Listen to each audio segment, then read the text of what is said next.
अस्सलाम वालेकुम स्टूडेंट्स, कैसे हैं आप सब। मेरा नाम मोहम्मद इकबाल है। स्टूडेंट्स, आज हम पढ़ने वाले हैं इक्वल मैट्रिसेस के बारे में। नाइन्थ क्लास के मैथ पेज नंबर 3 पे है। डेफिनेशन है कि let A and B two matrices. ये फ़र्ज़ करें कोई से दो मैट्रिसेस ए और बी हैं। Then A is said to be equal to B and denoted by A is equal to B. तो ए और बी मैट्रिक्स दोनों इक्वल होंगे और उनको हम इस तरह लिखेंगे सिंबल के साथ इक्वल के, A equal B if and only if, सिर्फ और सिर्फ उस सूरत में कि जब ये दो प्रॉपर्टीज़ होल्ड करें। Number one, the order of A is equal to the order of B. कि जब कोई से दो मैट्रिसेस ए और बी हो और उनके ऑर्डर सेम हो, तो और दूसरी कंडीशन है कि दियर करस्पॉन्डिंग एंट्रीज आर इक्वल और उनके मुतलका एंट्रीज या मुतलका जो मेंबर्स हैं वो भी इक्वल हों। जब ये दो कंडीशंस सेटिस्फाई करती हैं तो वो दोनों मैट्रिसेस इक्वल होते हैं।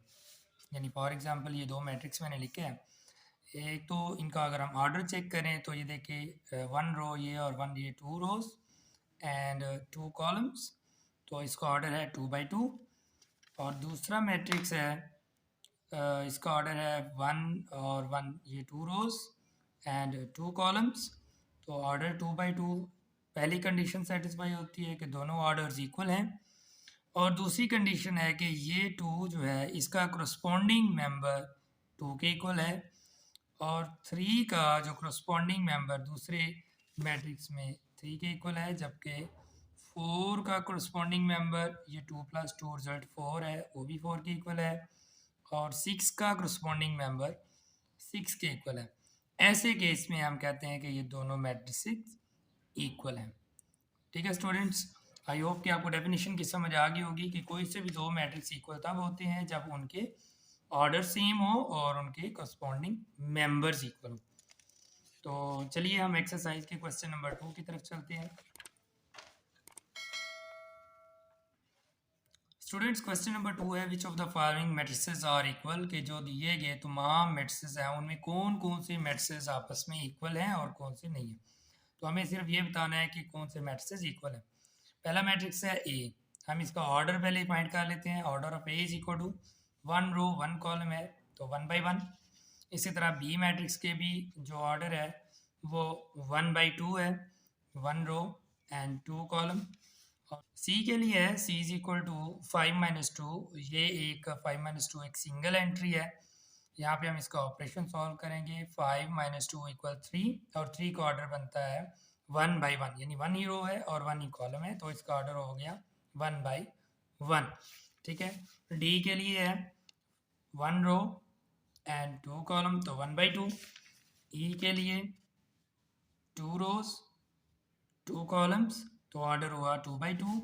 एफ के लिए 2 रोज 1 कॉलम 2 by 1। और जी के लिए ये 3 - 1 को सॉल्व किया तो 2 और 3 + 3 को सॉल्व किया तो 6 और इसका ऑर्डर बनता है 2 रोज एंड 1 कॉलम 2 by 1। ठीक है स्टूडेंट्स, एच के लिए देखें 2 rows 2 column, order of H is equal to 2 by 2। और आई के लिए देखें ये 3 + 2 रिजल्ट आता है 5, तो 1 रो एंड 2 कॉलम। और जे के लिए देखें 2 + 2 4, 2 - 2 0, 2 + 4 6, 2 + 0 2, तो इसका जो ऑर्डर बनेगा वो बनेगा 2 by 2। अब इन सब के ऑर्डर्स हमें पता है। अब इनको हम आपस में चेक करके देखते हैं कि ऐसे कौन से दो मैट्रिक्स हैं जिनका ऑर्डर भी सेम हो और उनकी एंट्रीज भी सेम हो। ए के लिए चेक करें, ए का ऑर्डर 1 by 1 है, तो और कौन सा मैट्रिक्स है, ये सी वाला जो है वो इसका भी 1 by 1 है। इसकी एंट्रीज भी देखें, ए के लिए 3 है जबकि सी के लिए भी 3 है, तो ए और सी मैट्रिक्स आपस में इक्वल हैं, तो यहाँ पे हम स्टेटमेंट देंगे hence A is equal to C. अब बी के लिए चेक करते हैं, बी का देखिए ऑर्डर है 1 by 2 और किसका है 1 by 2, ये देखें आई के लिए है 1 by 2। ठीक है, और इनकी एंट्री है 3 5 और बी की एंट्री क्या है 3 5। तो b इक्वल हो जाएगा i के।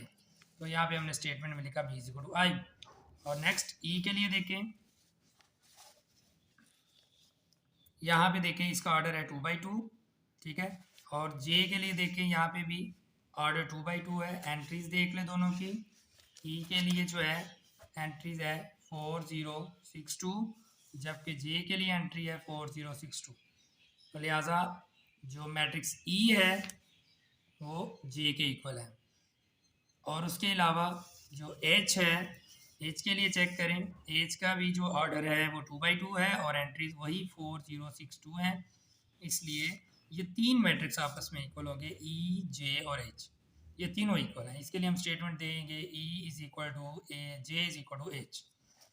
लास्ट में देखिए एफ, एफ है इसका ऑर्डर है 2/1 और जी का भी है 2/1 और इसकी एंट्री एफ के लिए 2 6 है और जी के लिए भी सॉल्व करने के बाद 2 6 होती है। तो लिहाजा ये दोनों मैट्रिसेस इक्वल होंगे। इसके लिए स्टेटमेंट देंगे F is equal to ji.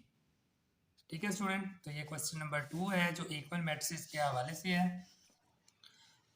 Student exercise 1.1 का क्वेश्चन नंबर 3 है, find the values of A B C and D which satisfy the matrix equation. ये जो दो मैट्रिक्स दिए हुए हैं इनके दरमियान इक्वालिटी का साइन भी गिवन है कि ये जो इक्वेशन है ये सेटिस्फाई हो रही है और इसमें मौजूद ए सी बी डी ये वेरिएबल जो इस्तेमाल हो रहे हैं इनकी वैल्यूज़ फाइंड करें। तो जैसा कि हम जानते हैं कि कोई से भी दो मैट्रिक्स इक्वल तब होते हैं जब दो कंडीशन सेटिस्फाई करते हैं। नंबर 1 ऑर्डर्स इक्वल हो और उनके करस्पॉन्डिंग मेंबर्स इक्वल। तो ऑर्डर्स तो इक्वल हैं, ये देखिए 2/2 और 2/2 और करस्पॉन्डिंग मेंबर्स इक्वल हैं तभी तो इक्वालिटी का साइन है। तो चूँकि इक्वालिटी है तो हम कंपेयरिंग के मेथड से हम लिखेंगे by definition of equal matrix, matrix के इक्वल होने की डेफिनेशन की बुनियाद पे ए प्लस सी इक्वल होगा 0 के, इसको इक्वेशन 1 का नाम दे। ए प्लस 2b ये वाला मेंबर इक्वल होगा -7 के, इसको इक्वेशन 2 का नाम दे। और c-1 इक्वल होगा 3 के, ये c-1 3 के। और 4d-6 इक्वल होगा 2d के, इसको इक्वेशन 4 का नाम दें। अब किसी भी इक्वेशन में अगर आप एक वेरिएबल की वैल्यू फाइंड करना चाहते हैं तो उसके साथ अगर कोई भी वेरिएबल मौजूद है तो उनकी वैल्यूज़ आपके पास होनी चाहिए। आप पहले इक्वेशन में देखिए ए और सी दो वेरिएबल हैं, दोनों की वैल्यू हमारे पास नहीं है, हम इसको यूज़ नहीं कर सकते। ए प्लस 2b भी दो वेरिएबल है ए और बी, तो इसको भी हम यूज़ नहीं कर सकते क्योंकि अगर हम ए फाइंड करते हैं तो बी की वैल्यू हमारे पास नहीं है। यहाँ पे देखिए ए की वेरिएबल है सी, बाकी ये दोनों कांस्टेंट है। अगर हम इस सी को आइसोलेट कर दें इक्वल की एक तरफ तो हमें सी की वैल्यू फाइंड हो सकती है। तो हम लिखेंगे using equation 3 c-1 is equal to 3। अब यहाँ से c के साथ 1 जो है वो माइनस हो रहा है, तो जब हम इक्वल की दूसरी तरफ लेके जाएंगे तो वो प्लस हो जाएगा। तो c इक्वल 3 + 1, यहाँ पे -1 था इक्वल के लेफ्ट साइड में, जब हम उसको इक्वल के राइट साइड में लेके गए तो +1 हो गया। अच्छा, लिखने का तरीका ये है कि जिसको मूव कर रहे हैं उसको बाद में लिखते हैं, यानी ये -1 मूव करना चाहते हैं ना आप, दूसरी तरफ लेके जाएंगे तो c इक्वल 3 लिख ले, जो -1 है वो फिर आप एंड पे लिखेंगे +1। तो c is equal to 3 + 1 is equal to 4, ये आपका c का रिजल्ट हो गया। ठीक है, अब नेक्स्ट आप देखें कि c की वैल्यू को यूज़ करते हुए हम यहाँ पे क्वेश्चन 1 में a की वैल्यू फाइंड कर सकते हैं। तो स्टेटमेंट दें by putting c is equal to 4 in equation 2। Equation 2 में हम c की वैल्यू पुट करते हैं, सॉरी इक्वेशन 1 में, इक्वेशन 1 में by putting c is equal to 4 in equation 1। a plus C is equal to 0, A plus C की जगह पे वैल्यू आएगी उसकी a plus c is equal to 0, A plus C की जगह वैल्यू आएगी 4 = 0। अब ए के साथ 4 जो है वो प्लस हो रहा है, तो जब इक्वल की दूसरी तरफ लेके जाएंगे तो -4 हो जाएगा। तो a इज इक्वल टू -4, ये a की वैल्यू। अब आप देखिए हमारे पास दो वैल्यूज आ चुकी हैं, c की भी और a की भी। अब यहाँ पे देखिए इस इक्वेशन में हमने a c दोनों फाइंड कर चुके हैं इस इक्वेशन को यूज़ करते हुए। इक्वेशन 3 भी यूज़ हो गया है। आप 2 में देखें, अगर आप a की वैल्यू पुट करते हैं तो आपके पास b की वैल्यू होती है। तो आप यहाँ पे स्टेटमेंट दें, मैं इधर राइट साइड भी कर लेता हूँ। स्टेटमेंट दें, put a is equal to -4 in equation 2, a plus 2b is equal to -7। तो -4 a की वैल्यू आएगी, साथ 2b इज इक्वल टू -7।